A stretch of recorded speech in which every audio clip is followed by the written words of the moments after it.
Buenas tardes y bienvenidos al canal de YouTube del Centro Sefarad Israel. El Centro Sefarad Israel es un consorcio en el que participan el Ministerio de Asuntos Exteriores, Unión Europea y Cooperación, la Comunidad de Madrid y el Ayuntamiento de Madrid. Nuestra función es ser puente con el mundo judío. ¿Y cómo lo hacemos? Pues lo hacemos a través precisamente de actividades como esta que vamos a iniciar. Esta actividad lleva por título Sefarad en Cuenca, pasado, presente y futuro. Y van a acompañarnos respectivamente Miguel Romero Sair, que es doctor en Historia Medieval y Moderna, secretario general del Instituto de Estudios Conquenses para las Humanidades y el Patrimonio, académico correspondiente de la Academia de Historia y, sobre todo, cronista oficial de la ciudad de Cuenca. También nos acompaña Roberto Gómez Gómez, que es ingeniero de caminos, canales y puertos, un estudioso del legado sefardí y, sobre todo, una persona muy comprometida con la difusión, igual que el profesor Romero, de ese legado. En primer lugar, yo querría preguntar a los dos ponentes, a nuestros dos invitados, cómo empezó su interés por todo lo que es Sefarad en Cuenca y cómo fueron los inicios. Miguel. Bien, buenas tardes a todos. Muchas gracias, María, muchas gracias al Centro Sefarad por darnos esta oportunidad tan importante para, para hablar y potenciar, si cabe, ese legado de la cultura judía en España y, en este caso, en nuestra ciudad de Cuenca, ciudad y provincia o tierra de Cuenca. Realmente mi profesión como es la docencia, como profesor de Historia Medieval y Moderna, siempre me ha resultado súper interesante tratar el tema judío, y más si hablamos de Cuenca, una ciudad que medievalmente estuvo muy marcada por una de las juderías, Aljama en este caso, más importantes de la Castilla del siglo XV, XIII, XIV. Y si cabe, cuando hablamos un poco de la evolución, no solo demográfica, sino de la evolución social de la tierra de Cuenca, sí que es cierto que la mayor parte de la nobleza conquense, esa nobleza que empieza en el siglo XVI a tener un peso decisivo, si cabe, en la economía conquense y en la economía castellana, era una nobleza conversa, de origen converso. Por lo tanto, para mí, hablar de la cultura judía medieval y después del mundo sefardí es algo que me impacta, que deseo y que me sugestiona. Roberto. Bueno, lo primero, gracias María y gracias al Centro Sefarad por esta oportunidad para hablar de nuestra ciudad, pequeña ciudad pero muy interesante como es Cuenca. En mi caso, el interés por la cultura judía y la comunidad sefardí, pues me lo inculcó mi padre. Mi padre trabajaba en una oficina de Iberia de venta de billetes, y allí pues acudía gente de diferentes sitios, y entre esas personas pues acudían extranjeros, que él decía, pero que hablaban español, y un español raro. Y mi padre, que es de carácter muy afable, sociable, pues ya intercambiaba pues, conversación con ellos, y luego llegaba a casa y lo contaba con una pasión y con un orgullo de que hubiera gente que hablaba nuestro idioma, un idioma un poco raro, pero que lo conservaba, que eran judíos expulsados hacía más de 500 años. Y entonces, esa pasión con la que lo contaba, pues debió quedárseme grabada. Y luego, además, siempre en casa, pues él siempre vertía opiniones siempre de respeto y admiración hacia Israel. Entonces, entre una cosa, ese orgullo y ese entusiasmo con el que contaba sus conversaciones con sefardíes que llegaban casualmente a su trabajo, y esa admiración y respeto por Israel, pues es lo que se me quedó a mí, ese pozo me quedó. Pero no se me despertó hasta hace unos años, cuando por circunstancias de la vida, pues a mí me interesa mucho la historia de la presencia española en América, especialmente en el sur de Estados Unidos. Por motivos de mi trabajo tuve que desplazarme, Y bueno, pues conocí a un investigador del sur de Estados Unidos que curiosamente estaba aquí en España haciendo investigaciones, y eso me llevó también por casualidad a conocer el Centro Sefarat Israel. Y eso debe ser pues hace 5 años, y es pues cuando ya empecé a acudir a charlas, os conocí a ti, a Esther, a nuestro amigo Jesús Jambrina, cuando presentó su libro de los judíos de Zamora, el haberme integrado en ese grupo de Zamora Sefardí, el intercambiar opiniones, conocimiento, pues todo eso ha ido creando una capa, una fuerza interior de conocer más, y sobre todo el descubrimiento, que también fue hace 5 años, de que Cuenca tuvo una judería. Yo lo desconocía, o sea, había estado toda mi vida sin saber que en Cuenca hubo presencia judía. Y entonces ya ese descubrimiento de que Cuenca tuvo su judería, el estar ya integrado en un grupo de amigos que intercambiábamos ese interés por la cultura judía, por la comunidad sefardí, pues me empujó a interesarme por esa historia judía de Cuenca. Y entonces en un seminario que hubo en el 2017 es donde tuve la oportunidad de conocer a Miguel Romero. Y desde entonces pues ya hemos estado en contacto y hemos hecho cosas juntos, y así fue. Estupendo.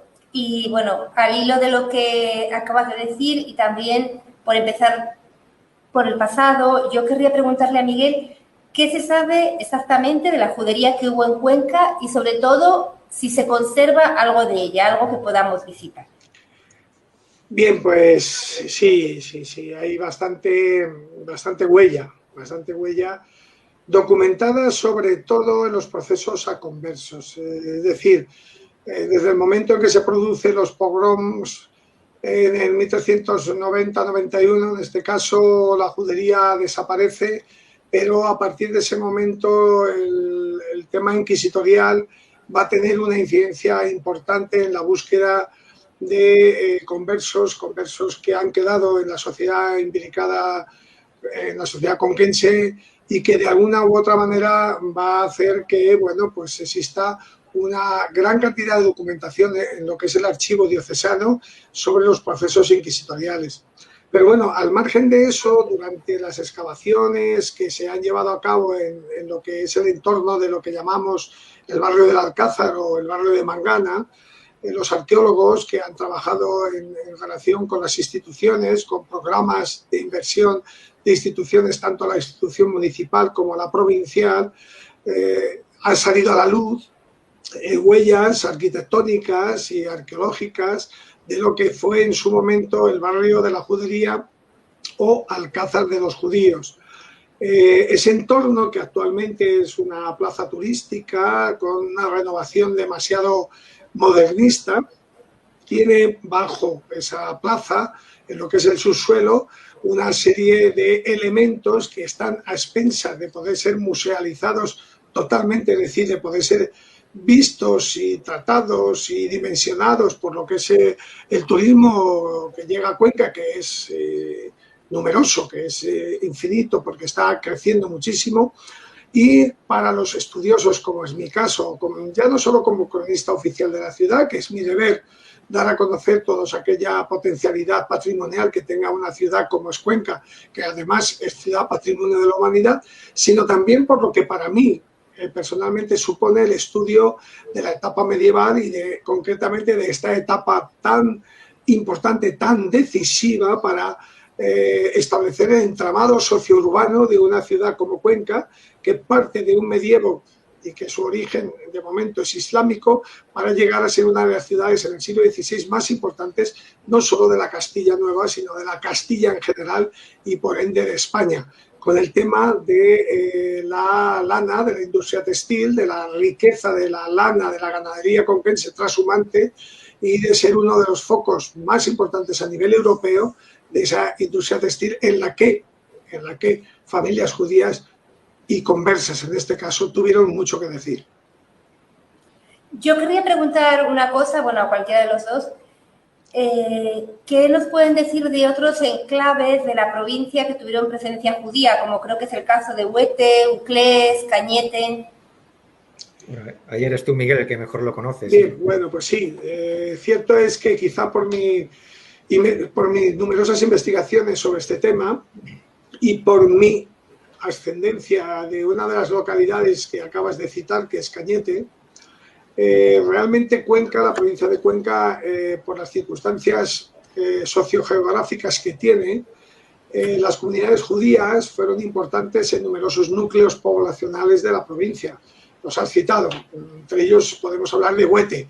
Huete es ciudad antes que Cuenca, una ciudad donde la convivencia cristiano-judía morisca o mudéjar fue fundamental, pero donde se elabora el padrón de Huete de 1290, que es uno de los documentos más importantes para conocer el pasado judío de España, no solo el pasado judío de Huete. Cañete, que recordemos que el Premio Nobel de Literatura de 1981, Elías Canetti, adujo que su apellido procedía de aquel lugar donde su familia, sus antepasados fueron expulsados en el siglo XV y que era Cañete, una localidad española del centro de España. No la sabía ubicar geográficamente bien, es por tanto una ciudad, mejor dicho, una villa, una población de no más de 1.200 o 1.300 habitantes en aquel momento, ubicada en la zona de Castilla, pero sobre todo en la Castilla serrana, emparentada casi con Aragón, casi con Teruel, y que luego pues tendrá trascendencia a lo largo de la evolución de aquel premio Nobel con el que tuve contacto directo y personal, y luego pues Uclés, cabecera de la Orden de Santiago. La Orden de Santiago fue una orden, como tantas órdenes militares que surgen, como sabemos, con las cruzadas, y que como cabecera de esa orden, la más importante orden en España durante mucho tiempo, por su capacidad económica y por su potestad, tuvo también una cantidad de judíos dentro de su propia demarcación jurisdiccional de la Orden de Santiago, a los que tuvo un trato específico, directo y creo que afable, o por lo menos apadrinando, si cabe, a las familias judías que destacaban dentro de la economía. Por lo tanto, entre Cañete, Huete, Uclés y algunas otras poblaciones que podríamos citar, que si no tuvieron aljamas o juderías de peso, si tuvieron familias judías que fueron determinantes, como puede ser Villamayor de Santiago, Horcajo de Santiago, Valeria, o lo que se llama Valera de Riba, y algunas de la Alcarria, como incluso Valdeolivas y posiblemente Mazarulleque, bueno, le dan un toque especial a lo que fueron las comunidades judías medievales en lo que fue el momento álgido de lo que es la cultura judía pre-sefardí, antes de la expulsión, en lo que es nuestra tierra de Cuenca. Sí, yo quería añadir que Huete tenía su judería fortificada y tras el pogrom de 1391 muchas familias judías de Cuenca se refugiaron en el Huete fortificado. Y una de esas familias fue la de Joseph Hacohen, es decir, su ascendencia, Joseph Hacohen, que fue un cronista muy famoso del siglo XVI, pues contaba en uno de sus libros cómo su familia tuvo que salir de Cuenca tras el pogrom de 1391, refugiarse en Huete y allí se quedó hasta la expulsión. Sí, ahora que citas, y perdona si intervengo, la familia Cohen es una familia, un apellido judío de alta trascendencia, porque muchos Cohen, además, fue una familia en la que destacarán personajes ilustres dentro de la sociedad de aquel momento, en gran parte médicos. Hay actualmente, por curiosidades de la vida, en una de las poblaciones pequeñas de lo que es el Marquesado de Cañete, una población como es Campillos de Paravientos, o como es la zona cercana a Fuente del Espino de Moya, a Moya, que sí que puede sonar, donde aparece en este Campillo de Paravientos un médico actual, una médico actual, una chica joven, que tiene el apellido Cohen transformado en castellano Cohen, pero es Cohen, con H intercalada, que en sus indagaciones, porque ella ha estudiado en Italia y pudo conseguir, no por el hecho de estudiar en Italia, sino por la búsqueda que supuso la ascendencia judía o hebraica en ese momento, consiguió recuperar ese apellido y ver cómo aquellos primeros Cohen, que en gran parte fueron médicos dentro de esa familia, han podido seguir de una u otra manera ligados a lo que es la medicina, curiosidades de la vida, pero también tema importante por lo que supone esa implicación sociocultural del momento, ¿no? De algo que se sienten herederos de una cultura que ha dejado una marca y una huella irremediable en la sociedad actual, ¿no? Bueno, me alegro, como también puedo hablar de una familia que es descendiente de Josef Fabón, Fabón con B alta, un judío que destacará en Cañete porque vende propiedades a la orden del Temple, de los templarios, y que deja marcado en su documento la importancia que como comunidad judía tiene en este momento la zona de Moya y Cañete, y cómo los templarios intentan de una u otra manera, antes de su definitivo exterminio, conseguir propiedades que los judíos pueden vender y ellos pueden potenciar para conseguir que como orden en la zona castellano-aragonesa pudieran ser más importantes. Es decir, la importancia que la cultura judía va a tener en nuestra España medieval y que afortunadamente sigue teniendo en el mundo sefardí. Y ya que hablabas de médicos, no podemos dejar de mencionar a don Simuel Abensusen, que él era el único judío que podía pasar 3 días, o sea, que podía pernoctar en Cuenca. Era un médico muy prestigioso, de hecho, pues él atendía tanto a nobles como a obispos y bueno, pues siempre que iba a Cuenca, pues era muy respetado y él era de Huete y iba a Cuenca pues a atender y además era muy, muy prestigioso en la propia corona.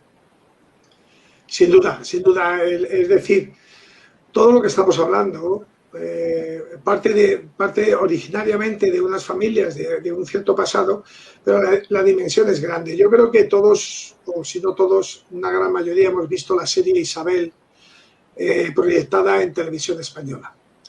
Los personajes más importantes que rodean a la reina Isabel, al principio no es reina, pero a la consecución del reinado de Castilla, todos los que le rodean, cuando ella es nombrada reina de Castilla, son conversos conquenses.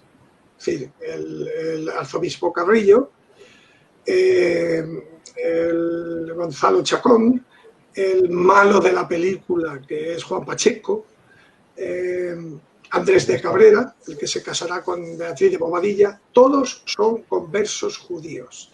Es decir, ¿qué importancia tuvo la cultura, en este caso la comunidad judía de Cuenca, para que después esa nobleza determinante en la evolución de la política castellana, en este caso, fuera en gran parte culpa de ellos? Es decir, para bien y para mal. En este caso pienso que para bien. Ahí es donde está el pozo y la huella que deja la sociedad judía hispana, la sociedad judía conquense, para lo que es la evolución y el desarrollo político de toda la Castilla de esos siglos XV, XVI, XVII y si cabe el XVIII. Es importantísimo. Estupendo. Al hilo de lo que habéis ido desgranando han salido nombres como Joseph Hacohen o Elías Canetti. Yo quería preguntaros por obras o por personajes que relacionen a Cuenca con el mundo judío, aparte de los que ya habéis mencionado. Bueno, yo creo que esto Roberto está más al día de ello y puede decirnos qué cantidad de obras han aportado y siguen siendo fundamentales. Roberto. Tampoco soy un experto, pero bueno, a mí sí, porque me llamaba la atención, pues Joseph Hacohen, que procedía, pues de sus antepasados procedían de la aljama de Cuenca y se tuvieron que marchar a Huete. Él nació en Aviñón en 1496. Luego su familia, luego se fueron a Génova. Él fue un médico muy reconocido, famoso, pero además fue filólogo e historiógrafo, es decir, un gran cronista del siglo XVI. Entonces tiene dos obras emblemáticas, que una es la de Dibré Hayamin, que lo que hace es exponer la historia del mundo centrada en Francia y Turquía, es decir, como si fuera un enfrentamiento entre el Islam y el cristianismo centrados en Francia y Turquía, y alrededor de ellos va enlazando la historia del resto de países. Y en ese libro pues también describe las persecuciones que sufrieron la población judía, pues desde la expulsión, desde la caída del Segundo Templo, desde que tuvieron que salir de Israel. Y la obra más conocida suya es la de El Valle del Llanto, en el que pues cuenta todas esas persecuciones de la población judía durante pues, la Edad Media, bueno, desde la Antigüedad, y como él su familia procedía de España y concretamente de Cuenca, pues también tiene capítulos dedicados a esa salida de Cuenca y cómo tuvieron que huir a Huete. Eso en cuanto a Joseph Hacohen. Luego hay un autor que tiene una vida novelada, o sea, su propia vida es una novela, que es Antonio Enríquez Gómez.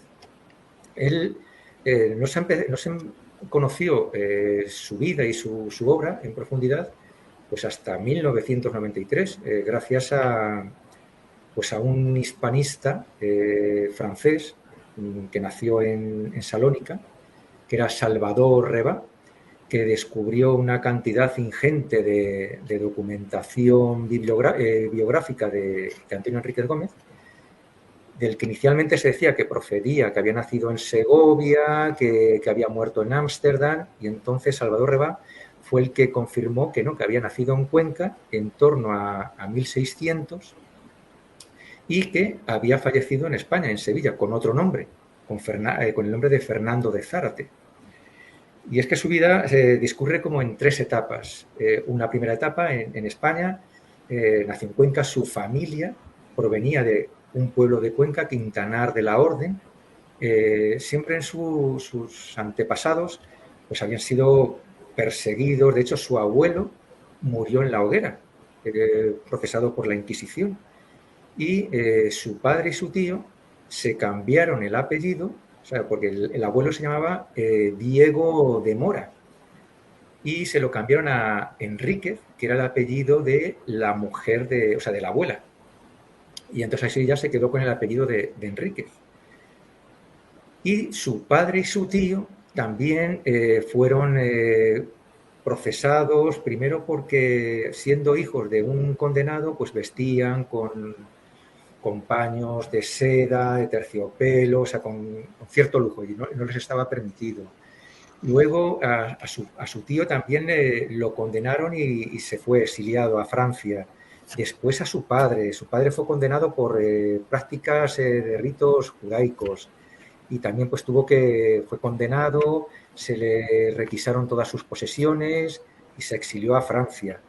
Entonces Antonio Enríquez, nuestro protagonista, siempre tenía pues el acoso de la Inquisición, porque hasta él mismo, pues claro, con todos esos antecedentes, pues fue perseguido. De hecho, él, pues, que vivía primero de Cuenca combinó después entre Sevilla y Madrid, pues en Madrid, que se había establecido y compaginaba su trabajo como mercader de paños, con la escritura, y empezó a escribir obras que se representaban, o sea, que fue adquiriendo cierto prestigio. Y de hecho, un soneto suyo aparece en la obra póstuma a Lope de Vega. Pero como la Inquisición estaba detrás de él, pues tuvo que exiliarse también. Se fue a Francia con la familia, y en Francia pues estuvo muy próximo a los círculos de poder. De hecho, estaba cercano de los consejeros de Luis XIII, escribió una obra dedicada a Luis XIV, y en Francia, pues bueno, él ahí también compaginaba su labor de comerciante, pues como su padre y su tío habían ido previamente, pues tenían comercio de paños con España.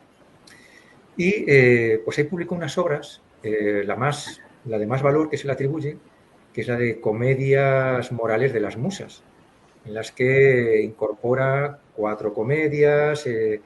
Es una obra pues muy emblemática por la variedad. De hecho, él dice que en la variedad es la salsa, es la clave del entendimiento. Más adelante publicó la obra que más se ha difundido, que es la del Siglo Pitagórico y vida de Gregorio Guadaña, en la que hace pasar a una serie de personajes muy variados que representan a pues, figuras muy típicas de la época, que si el ambicioso, el arbitrista, el hipócrita, el malsín. O sea, esa figura del malsín le persigue. O sea, es precisamente por las propias circunstancias de su vida, las que es perseguido, hay delatores, por culpa de las delaciones y falsas acusaciones de otros tiene que huir, no puede llevar la vida que él quiere porque tiene que huir. Entonces esa figura del malsín se repite a menudo.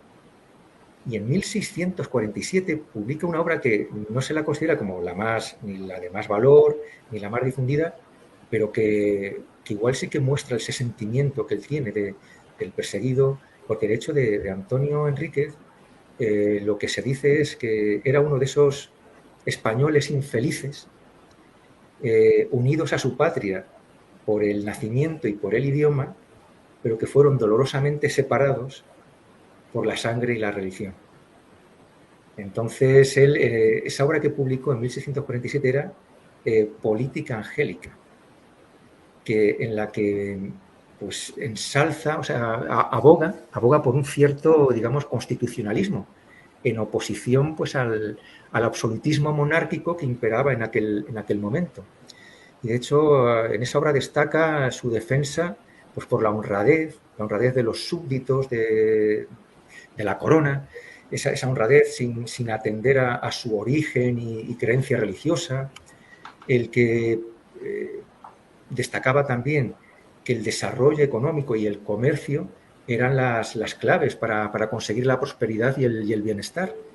Y luego también defendía y abogaba por una justicia que no aplicase métodos inquisitoriales.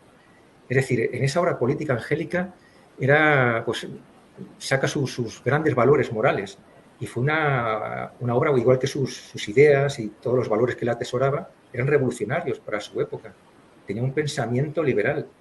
De hecho, por la época en la que vivió, se sospecha que pudo influir en un filósofo posterior, que era Baruch Spinoza. O sea, no está demostrado, pero las obras de Antonio Enríquez ya mostraban esos valores liberales, revolucionarios para aquella época, y el libro mandó ejemplares de Política Angélica al Santo Oficio, a tribunales del Santo Oficio de aquí de España. Esa obra fue prohibida en Francia, y claro, y en España pues el Santo Oficio ya lo dejó marcado. ¿Cómo se atreve este señor encima que vamos detrás de él y nos manda esto? Pues era una crítica pues también con todo el sistema y esa forma de juzgar, y sobre todo en esa obra de Política Angélica también recalca que sembrar el odio entre el pueblo contra inocentes es un delito escandaloso. Es decir, y solamente eso es extrapolable a cualquier época. Ahora lo tenemos no con creencias religiosas, sino con otro tipo de ideologías. Hay métodos inquisitoriales que de una forma velada se están desarrollando. Entonces, Antonio Enríquez Gómez, esa etapa francesa fue la de sus grandes obras. Pero en 1649-50 volvió a España, y no se sabe si era porque ya perdió el favor de esos nobles que le apoyaban allí en Francia, o porque echaba de menos. O sea, al final él, como he dicho antes, era uno de esos infelices españoles que se sentían unidos a su patria por su lengua y por su nacimiento, la cultura. El caso es que volvió en 1650, pero no podía volver, no podía mostrar o darse a conocer con su verdadero nombre. Y se cambió a Fernando de Zárate y Castronovo. Zárate era el apellido de una asistenta que tuvo en su vuelta a España, y entonces con ese sobrenombre volví a publicar obras de teatro, y además de una manera muy prolífica. De hecho, salieron muchas obras de teatro como El valiente Campuzano, La presumida y la hermosa. Además eran obras de gran éxito, se representaban en Sevilla, en Madrid. Entonces volví a adquirir fama, pero no como Antonio Enríquez, sino como Fernando de Zárate. Y una anécdota que se cuenta es que él mismo fue testigo de un auto de fe en efigie, en Sevilla, contra él, porque se pensaban que estaba en Ámsterdam, y entonces él fue testigo de ese auto de fe. En fin, el caso es que él tenía una vida muy prolífica, con obras de teatro, el maestro de Alejandro, los filósofos de Grecia. Pero el caso es que la Inquisición, que era tan persistente, lo acabó encontrando. Lo detuvo a finales de 1661, lo encarceló y murió sin haber salido a la luz el resultado de su proceso. Pero el caso es que 2 años después, en 1663 es cuando falleció, pues en 1665 fue reconciliado. Y bueno, pues la obra de Antonio Enríquez, igual que su vida, merece la pena analizarla en profundidad, y hasta en homenaje a su valía, a lo revolucionario de sus ideas, el dedicarle pues algún monográfico o una película, diría incluso. Vale, entonces ya vemos que estamos aquí reivindicando la figura de Antonio Enríquez Gómez junto a otros autores, me imagino que como Elías Canetti, por ejemplo. Pero, ¿qué se estaría haciendo o qué se ha hecho hasta ahora? Le quería preguntar yo a Miguel y a Roberto. ¿Qué se ha hecho hasta ahora para difundir el legado judío en Cuenca? O sea, yo querría hacer esta pregunta que luego dará paso a otra, ¿no? Lo que es el futuro. Pero hasta ahora, ¿qué se ha hecho con todos estos personajes, con todos estos restos, con todas estas memorias, con toda tanta documentación? ¿Qué se ha hecho? Bueno, lo que hemos podido comprobar es que Roberto es un apasionado de la cultura judía en general y sobre todo de la cultura judía del pasado conquense. Sí que es verdad que Antonio Enríquez es una figura emblemática que habría que reivindicar. Hay un escritor conquense, Antonio Lázaro, que sacó a la luz una publicación sobre este personaje. La Real Academia de Artes y Letras de Cuenca colocó una placa que aún sigue viva en la esquina donde se supone que él vivió, que es la zona que nosotros llamamos la Lechería, es decir, cerca del barrio de Santo Domingo. Es un personaje encomiable, que hay que reivindicarlo. Igual que hay que reivindicar otra serie de personajes. Yo, por ejemplo, tengo en mente un personaje moderno, contemporáneo en este caso, que es Carlos de la Rica, que tan projudío ha sido y que gracias a él conocí a Mario Múnich, un editor catalán, judío también, o a Jaime Bàndor, que entonces en aquellos momentos era el que dirigía un poco la comunidad sefardí de Cataluña, que de alguna manera me indujo a mí a estas bondades hacia la cultura judía, hablando ya no solo de Elías Canetti, sino también del pasado de la posible sinagoga de Cañete o del posible barrio judío de Huete. ¿Qué se ha hecho en Cuenca hasta ahora? Bueno, se ha hecho lo que yo estoy comentando. En tiempos de Carlos de la Rica hubo varios intentos de hacer constar a la sociedad española del momento, años 70, años 80 y 90, de que las juderías conquenses habían tenido una influencia vital en la evolución de la sociedad castellana a lo largo de los siglos XVI, XVII y XVIII.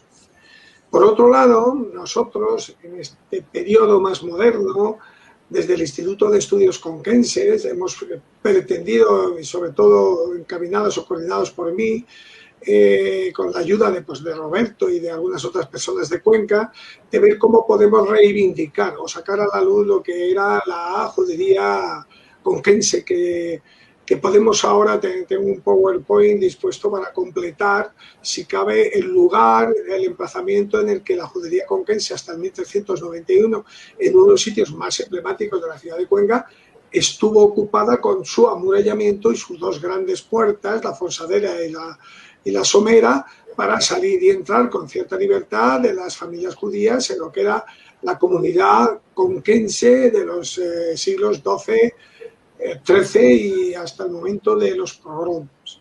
Yo creo que hemos intentado con estas jornadas que hicimos en su momento, con una publicación como es la Guía de la Judería de Cuenca, con dos desplegables sobre lo que son la planimetría de la judería conquense y relacionadas con las ciudades donde ha habido aljamas o juderías en España, y hemos fortalecido este año con un segundo seminario para la formación de todos aquellos interesados, sobre todo con lo que es la dimensión cultural y turística, que nos permita pues, poder dimensionar lo que ha supuesto para Cuenca o para la tierra de Cuenca o para la historia de Cuenca la primera aljama judía y la sucesión, como hemos dicho, de esas familias conversas nobles de un entramado castellano conquense a lo largo de siglos importantes.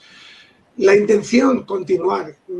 Por ejemplo, puedo decir que la biblioteca del seminario conquense tiene una serie de incunables, es de las bibliotecas más importantes que tiene el país, y tiene una serie de incunables, y entre estos, si no incunables, por lo menos libros de alto prestigio, de alto valor, hay Biblias traducidas al hebreo, originales, que están en esta magnífica biblioteca, y que eso no hace más que potenciar, si cabe, lo que estamos hablando de lo que Cuenca puede suponer dentro de la cultura del pasado judío y del judío presente. A todo esto, la documentación que hay en el archivo diocesano, con la cantidad de innumerables procesos a conversos, nos pueden aportar una riqueza documental increíble, increíble, donde aparecerán familias, linajes, evolución incluso de profesiones y de aspectos socioculturales importantes. Yo he tratado, por ejemplo, el osario de los judíos, su ubicación documentada en uno de los barrios de Cuenca, en este caso en Tiradores Altos, que ahora no existe y que por documentación aparecen procesos, más que procesos, litigios municipales donde personas o familias intentan acaparar parte del territorio de lo que era el osario de los judíos, o por ejemplo la propia iglesia parroquial del Cristo del Amparo, donde hay lápidas que se mantienen arqueológicamente importantes de familias conversas de ascendencia judía que fueron enterrados en este lugar por ser el barrio de una u otra manera en el que, una vez que salieron del casco histórico de la parte amurallada, es decir, extramuros, ocuparon estas otras dependencias. Es decir, que hay muchísimas pruebas, huellas de lo que es la cultura y el pasado judío conquense, y que puede ayudarnos muchísimo a la evolución de la cultura española y como no, de Sefarad. Perdón, yo estoy muy comprometido con Sefarad. Yo he procurado estar en conversaciones y en convivencia con personas de Israel. Afortunadamente se me concedió la medalla de las 4 sinagogas en lo que es la sinagoga mayor de Jerusalén. Para mí fue algo espectacular, algo que no olvidaré nunca, y creo que el mundo de Sefarad tiene mucho que decir. Ha dicho mucho, pero tiene mucho más que decir, y nosotros desde Cuenca y desde Castilla-La Mancha e incluso desde España podemos aportar, podemos compartir y podemos estar ahí para que todo esto que estamos hablando y mucho más que hay que descubrir, pues pueda darnos, si cabe, un mayor encomio dentro de lo que es el peso cultural de nuestro pasado para afrontar un presente y sobre todo un futuro con un desarrollo cultural de convivencia pacífica entre las comunidades. Sí, yo por último Creo que hay un abanico, con lo que ha contado Miguel, que hay un abanico de posibilidades súper amplio. Querría acabar preguntando si a lo hecho hasta ahora, si tenéis algún tipo de plan o de propuesta concreta, no sé, en temas como pueden ser pues arqueología, literatura, teniendo en cuenta que con todo lo que habéis contado, música, no sé, ¿qué os propondríais hacer? Porque claro, hay tantas cosas, pero ¿qué os propondríais hacer, por así decirlo, a corto y medio plazo? ¿Qué sería lo siguiente? Bueno, quizás Roberto nos pueda aportar algo más. Yo solamente voy a puntualizar y luego le doy la palabra a él. Hemos hecho lo que hemos hecho, que creo que es importante. Hay que tener en cuenta que no todas las instituciones favorecen este tipo de proyectos, pero entendiendo que ese caminar lento pero favorable puede continuar y puede seguir siendo un punto de inflexión, yo creo que la parte, como dice él, de esos personajes que la historia nos ha aportado, conquenses o no conquenses, pero si nos centramos en el mundo conquense, como puede ser Antonio Enríquez con sus obras de teatro, como puede ser Elías Canetti con también sus obras de teatro, o como pudieran ser cualquier otro personaje de ascendencia judía o del mundo sefardí actual, que podamos enfocar y hacer ver a nuestra sociedad conquense la importancia que tuvo la comunidad judía en Cuenca y lo que ha supuesto dentro de la consanguinidad de la sociedad actual. Es decir, nadie está libre de saber si tiene en su sangre parte de aquella primitiva comunidad judía medieval. Ni nadie puede negar el que el pasado conquense judío está ahí, está demostrado, está documentado, existe la huella arqueológica. Por lo tanto, yo creo que incidiendo en eso podemos afrontar lo que Roberto siempre sigue insistiendo con mucha razón de expresarlo, por ejemplo, en el mundo de la escena, en el mundo dramático, es decir, potenciar las obras que estos grandes e insignes descendientes de judíos nos han aportado y que podemos nosotros poner en valor. Y para que esta sociedad actual, sobre todo la gente joven, pueda concienciarse de la importancia que tuvo la cultura judía dentro de la actual sociedad española. Yo creo que se pueden hacer muchas cosas. Todo está en que también recibamos el apoyo necesario. Yo creo que ahí el Centro Sefarad tiene mucho que decir, pero también las instituciones, tanto municipales, regionales como provinciales. No sé, Roberto, ¿qué puedes ampliar en este aspecto? Sí, poco más. Bueno, si acaso extender algo más. Desde luego, la intención es, con lo que hay ahora, aglutinar, organizarlo y difundirlo, o sea, darlo a conocer de una forma amplia. Pues, bueno, querría compartir, si es posible, pues unas cuantas imágenes. No sé si lo veis. Es pues aprovechar de lo que tenemos ahora mismo, que son pues restos arqueológicos, se conoce dónde estuvo el barrio de la Judería, se conservan esos muros de cimientos de lo que era la sinagoga, las viviendas de las familias judías, la muralla, esos arranques de la muralla de la Judería. Hay un recinto que está preparado para visita del público, que es un recinto musealizado de la Plaza de Mangana. Pues poder ahí exponer piezas tanto arqueológicas como obras de esos personajes de ascendencia conquense que o bien eran judíos o conversos. Entonces, en cuanto a lo que queda, pues bueno, se sabe dónde estuvo la sinagoga, que luego fue parroquia, la parroquia de Santa María de Gracia. Bueno, primero se le llamó de Santa María la Nueva y luego se le cambió el nombre a Santa María de Gracia, que está ahí junto a la Plaza de Mangana. ¿Se ve en mi pantalla? Sí, se está viendo una parte, va lentamente. Ah, vale. Vemos la iglesia.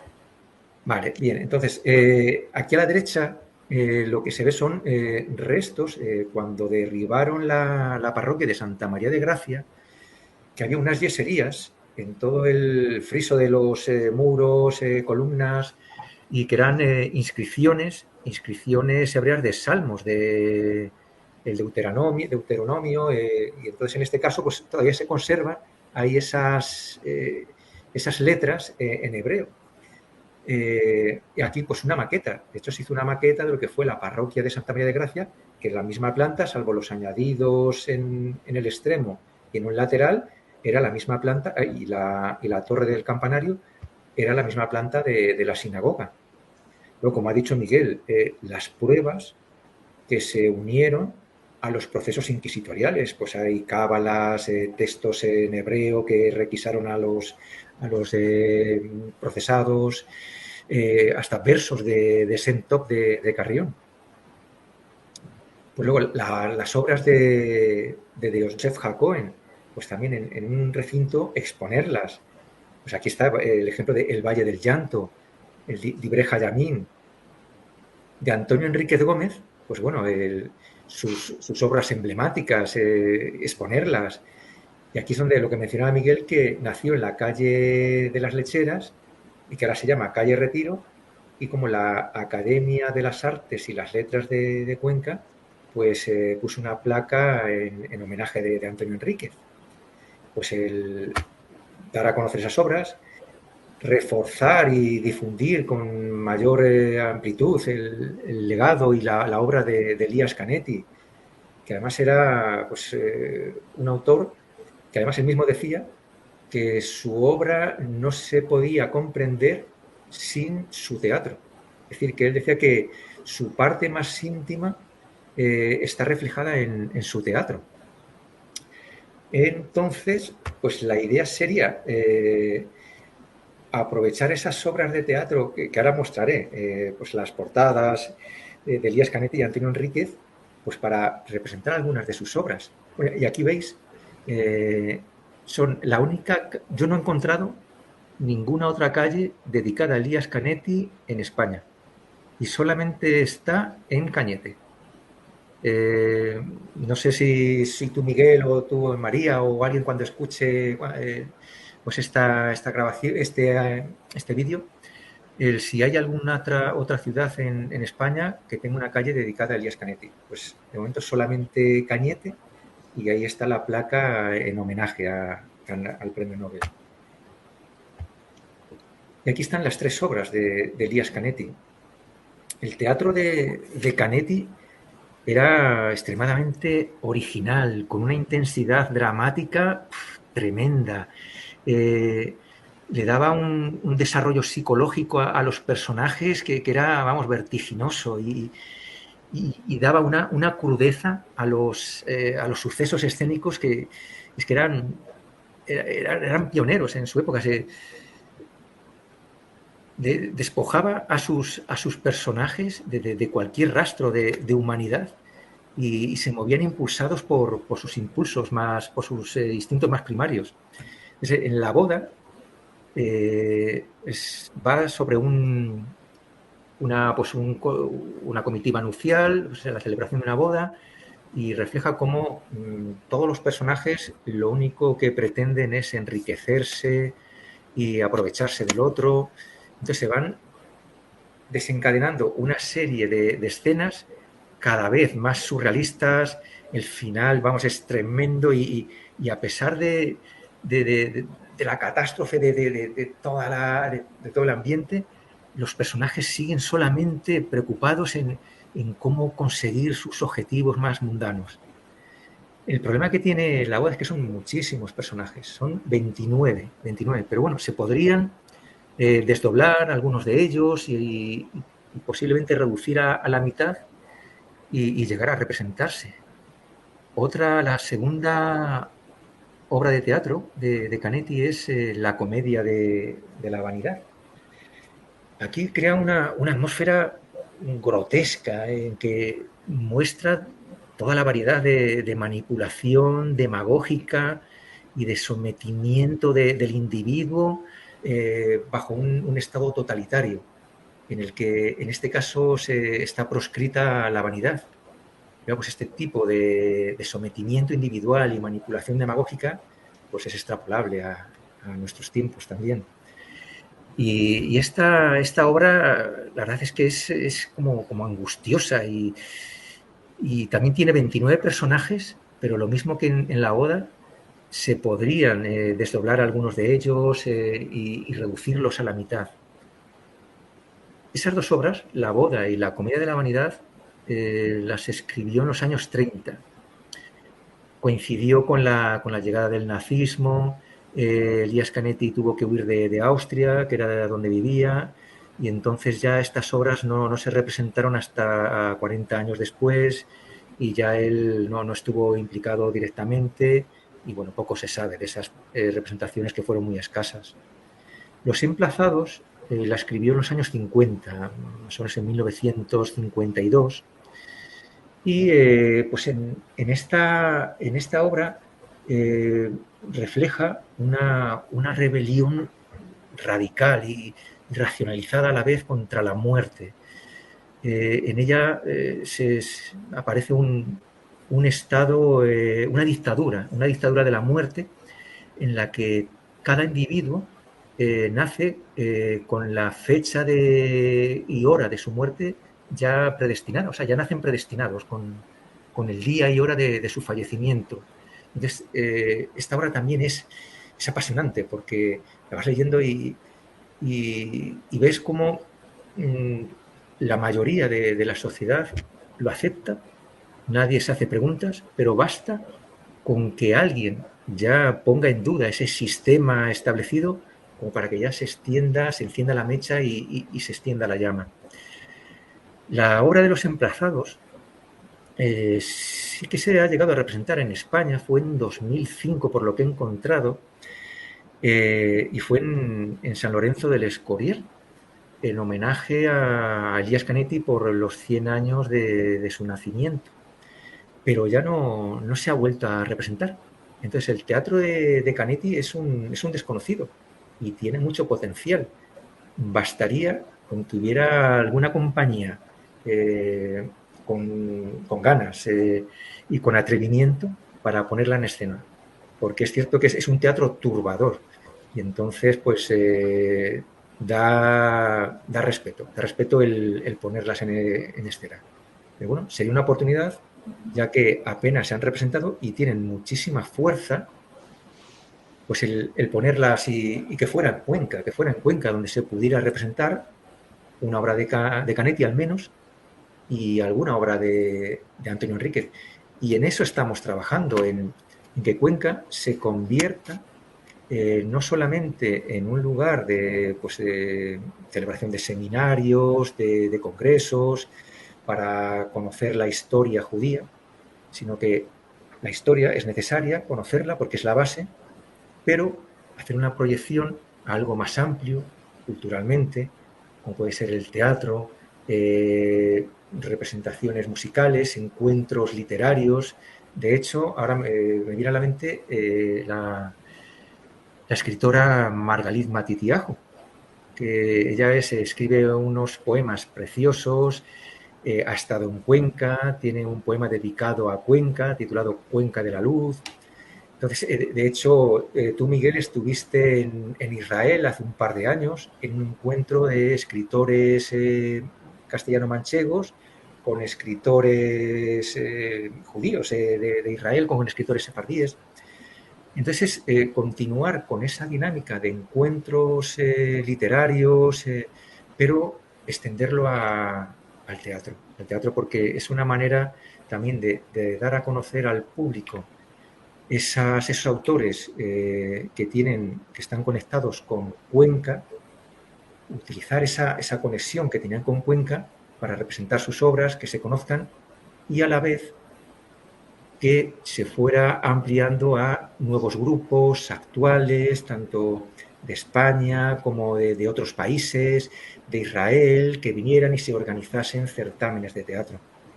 Y esa es nuestro sueño, ese es nuestro sueño, nuestra utopía. Me has tocado un poco la fibra. ¿Puedo hablar, María? Sí, todavía nos quedan unos minutos del tiempo que nos da. Bien, has hablado de una persona a la que tengo un especial cariño, que es Margalit Matitiaho. Nuestra amistad es tremenda. Por fortuna Es una mujer encantadora y a mí me ha aportado muchísimo. Sí que es verdad que gracias a ella yo la he traído a Cuenca varias veces. Ha venido también para otros temas de un audiovisual que ella hizo de la Judería de León y de la Judería de Toledo.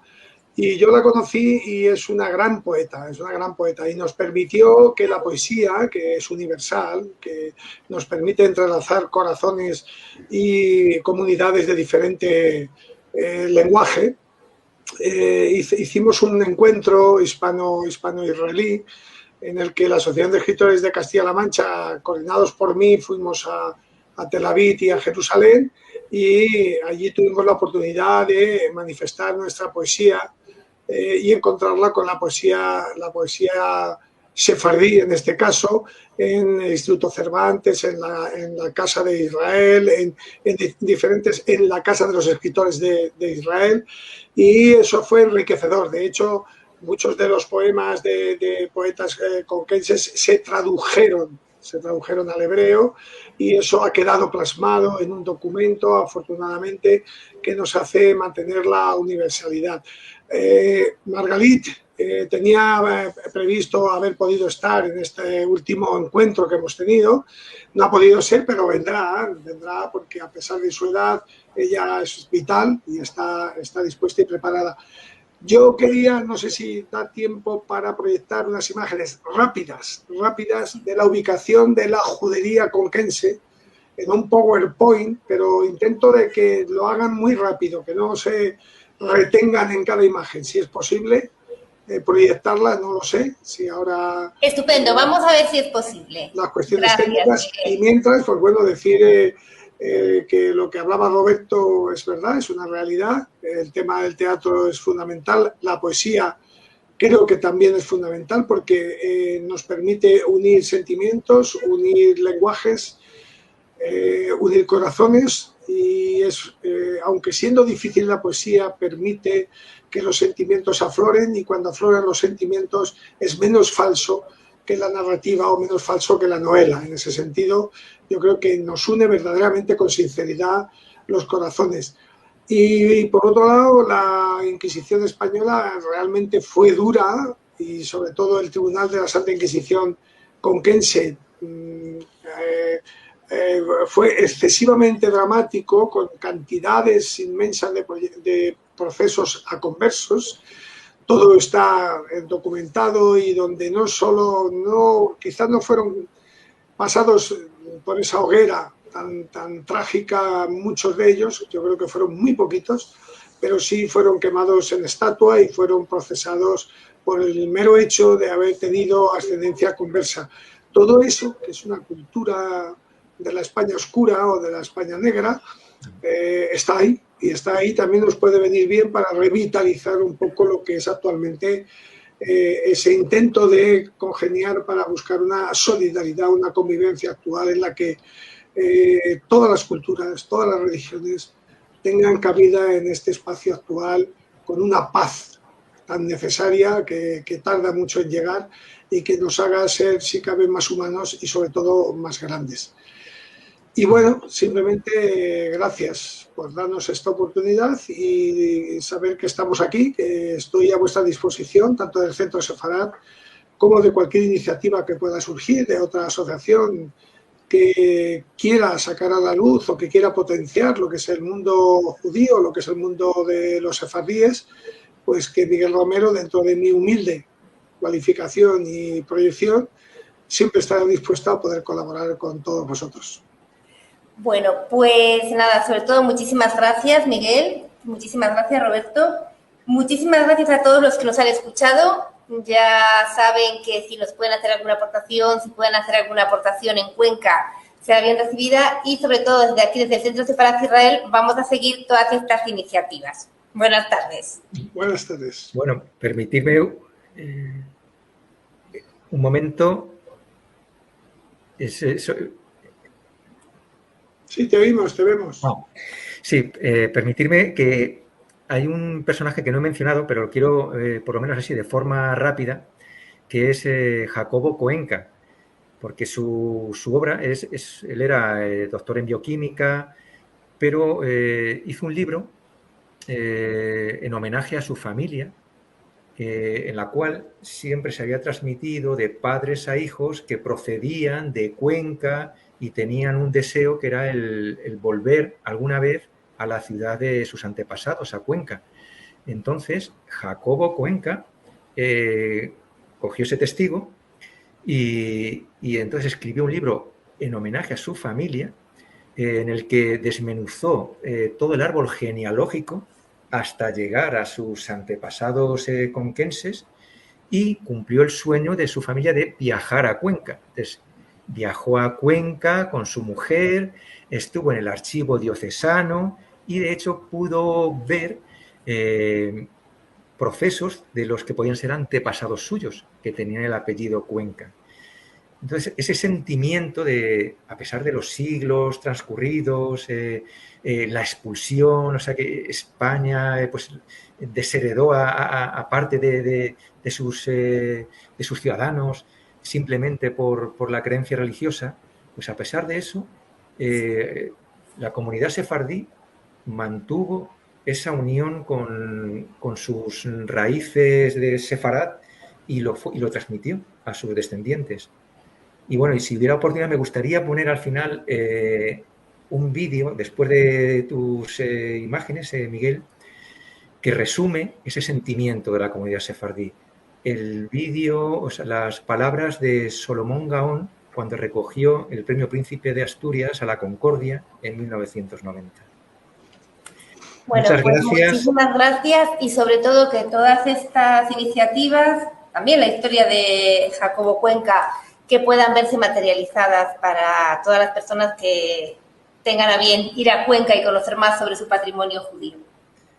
Muchas gracias, María, al Centro Sefarad por esta oportunidad. En mi caso, pues más humilde mi posición, porque simplemente soy un aficionado.